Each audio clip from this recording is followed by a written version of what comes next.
my channel. Today we are reacting to story times, so let's get into it. But before we start, make sure to like and subscribe and also turn on your notifications so you know when I post a new video. Okay, first let's pick a story time.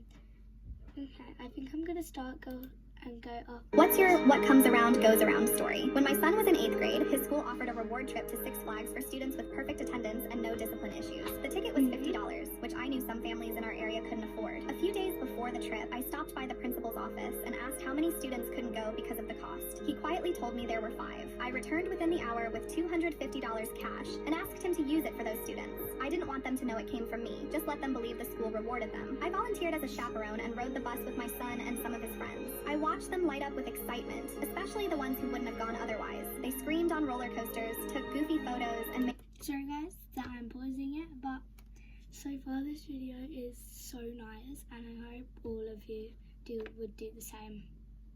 memories I could tell they'd treasure. At one point, my son and a friend went to the bathroom. When they came back, my son looked pale. He hugged me tight and whispered, "I thought I was gonna die." Turns out he had a sudden asthma attack, his first one in nearly a decade. We didn't have an inhaler with us, but his friend, one of the boys I'd anonymously paid for, did. He had asthma too, and gave my son his inhaler. That kid saved my son's life. I looked him in the eyes and told him he'd always be family. Helping him get to that trip ended up helping me more than I ever imagined. What's your— Oh, that's so nice. Okay, so let's go into my next story time. But first, I'm gonna tell you, like, something. So, if you would like a part 2 to this, like a longer version for videos of this, then make sure to hit subscribe, and I'll make it when I hit 300 subs. So good luck. Okay, so I think we'll do, this one? What's your I did not see that one coming story? For months, my son Toby had this stupid cough. He was 9 years old, and it kept coming back every couple weeks. Not all the time, just when he ran around too much or played soccer. I took him to our doctor 3 different times. Each visit, same story. It's probably allergies, they said. Maybe post-nasal drip. They gave us some medicine, told him to take it easy, and sent us home. But it kept getting worse. One Saturday after soccer practice, Toby coughed so hard he almost passed out right there on the field. His face went white, and he grabbed onto my arm like he was drowning. I rushed him to urgent care immediately. They checked everything. His breathing, his heart, even did some blood tests. Nothing dangerous, they said. Just keep giving him the allergy meds. That night I was lying in bed thinking about it. Something felt off. The cough always seemed worse when we were at home, and it was only bad when we were upstairs. I started paying attention over the next few days. At school, no cough. When we stayed at my sister's house during the power outage last month, nothing. But upstairs in our house, especially in his bedroom, that's when it got really bad. So I did something that probably sounds crazy. I went online and bought one of those air quality monitors. You know, the kind that beeps if there's bad stuff in the air. When it arrived 2 days later, I plugged it in upstairs in Toby's room. Within 10 minutes, this thing started screaming like a fire alarm. The screen was flashing red and showing these numbers I didn't understand, but I knew they were bad. I called the company's helpline. The guy on the phone got really quiet when I read him the numbers. "Sir, you need to get your family out of that room immediately," he said. "Those are toxic levels of formaldehyde." I didn't even know what that meant, but I moved. Sorry guys for pausing it again, but this is absolutely so horrible, and I hope this never happens to you guys or your family, and hope you wish me the same. So let's carry on. Toby downstairs that same night. The next day, I started tearing his room apart. I pulled out his mattress, checked behind all the furniture, even looked under the carpet. Nothing made sense. The room looked normal. Then I remembered the built-in closet we had installed about 2 years ago. We hired this contractor I found online because he was way cheaper than everyone else. Big mistake. I got my tools and started ripping out the baseboard around the closet. That's when I found it. Behind the wood paneling was black mold so thick it looked like someone had painted the wall with tar. And underneath that was this old wooden beam that was completely rotted through. It was soaked with something that smelled like sewage mixed with glue. The whole thing was disgusting. I called a hazmat cleanup team that same day. They came out wearing those white suits like you see in the movies. After they finished cleaning everything out, Toby's cough disappeared completely. Just gone. I felt terrible that I hadn't figured it out sooner, but at least we solved it. But here's where it gets really weird. While I was packing up some of Toby's things from his room before the cleanup, I found this crumpled piece of paper stuck way down inside one of the loose floorboards. It was a letter written in purple ink by someone with really neat handwriting. The paper was old and yellowed around the edges. The letter was dated August 1997. It said, "If anyone finds this, please tell my mom I didn't run away. I was trapped here. He kept me in the walls. He said I made too much noise coughing." It was signed, Samira. I stared at that letter for probably 10 minutes, just trying to process what I was reading. My hands were shaking. I immediately called the police. They took the letter and started asking me all kinds of questions about the house and the previous owner. 2 weeks later, a detective called me back. They had looked into it and found that Samira was a missing child case from 1997. She was 12 years old and had been living with a foster family. Her foster father was the main suspect, but they never had enough evidence to charge him. And get this, my house used to belong to him. The detective told me they were going to search the the property with ground-penetrating radar. 3 days later, they found her. She was buried in the crawl space under the house, right below where Toby's room used to be. After 28 years, Samira's family finally got answers. The foster father had died 5 years ago, so there was never going to be a trial, but at least they could have closure. Her mom sent me a letter thanking me for finding Samira's note and giving her daughter peace. What's your...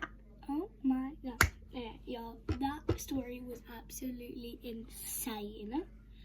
But, yeah, I hope that wasn't true. Also, but if you are still watching this, make sure to subscribe, because this video is going to be absolutely insane. So, yeah. What's the scariest lie your friend has ever told you? My best friend Jessica told me she couldn't come to my birthday dinner because her grandmother was having emergency surgery and needed family support. I was so understanding and even sent flowers to the hospital. The next week, while cleaning my boyfriend's car, I discovered Jessica's one-of-a-kind charm bracelet tangled in the seatbelt. She'd been wearing that bracelet every day since her 16th birthday. Suddenly, I realized the real emergency was covering up their affair. What's the scariest lie your friend has ever told you? Quick, snappy one, but a bit weird. Okay, next.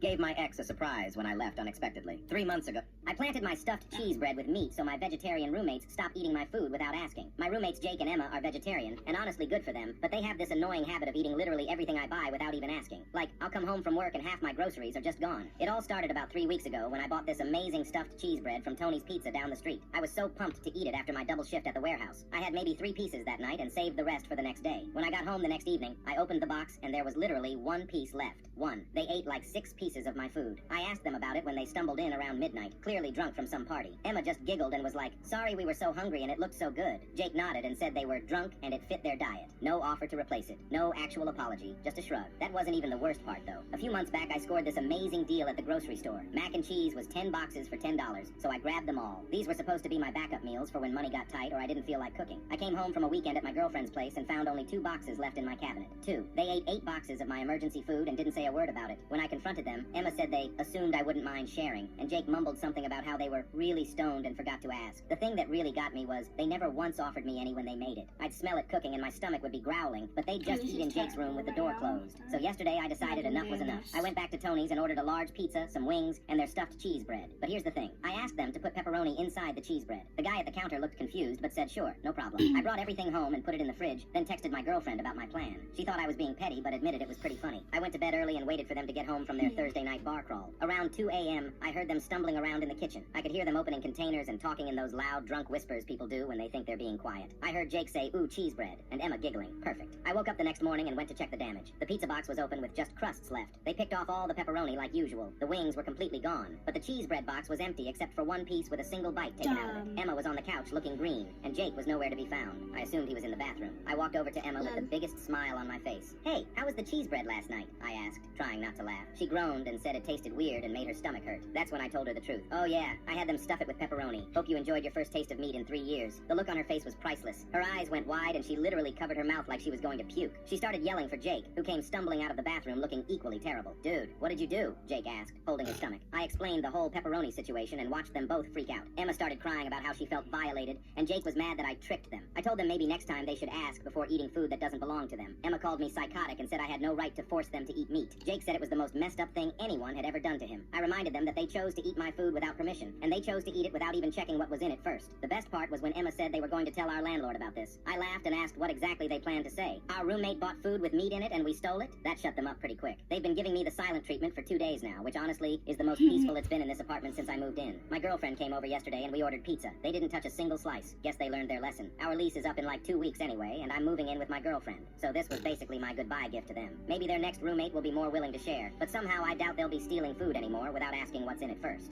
I planted my stuffed cheese bread with meat, so that video was absolutely insane. So I guess it's called Payback plus Karma.